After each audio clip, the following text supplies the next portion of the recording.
لله رب العالمين الرحمن الرحيم مالك يوم الدين إياك نعبد وإياك نستعين اهدنا الصراط المستقيم صراط الذين أنعمت عليهم غير المغضوب عليهم ولا الضالين. سبح لله ما في السماوات والأرض وهو العزيز الحكيم له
عليكم التكاثر في الأموال والأولاد كمثل غيث أعجب الكفار نباته ثم يهيج فتراه مصفرا ثم يجعل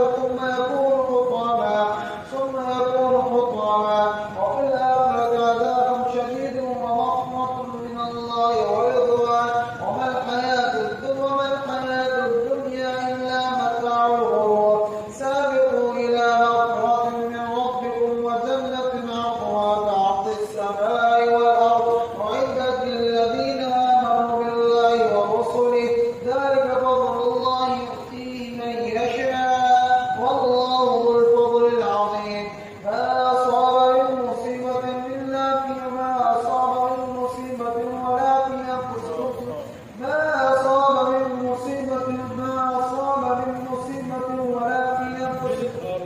وما أصاب من مصيبة في الأرض ولا في أنفسكم إلا في كتاب من قبل أن نبرأها إن ذلك على الله يسير لكي لا تأسوا على ما فاتكم ولا تفرحوا بما آتاكم إن الله لا يحب كل مختال فخور الذين يبخلون ويأمرون الناس بالبخل ومن يتول فإن الله هو الغني الحميد لقد أرسلنا رسلنا بالبينات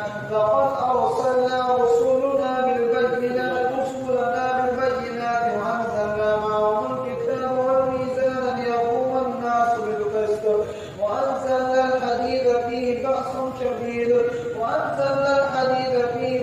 شديد ومنافع للناس وليعلم الله من ينصره ورسله بالغيب إن الله قوي عزيز ولقد أرسلنا نوحا وإبراهيم وجعلنا في ذريتهما النبوة والكتاب فمنهم مهتد وكثير منهم فاسقون ثم قفينا على آثارهم برسلنا وقفينا بعيسى ابن مريم وآتيناه الإنجيل وجعلنا في قلوب الذين اتبعوه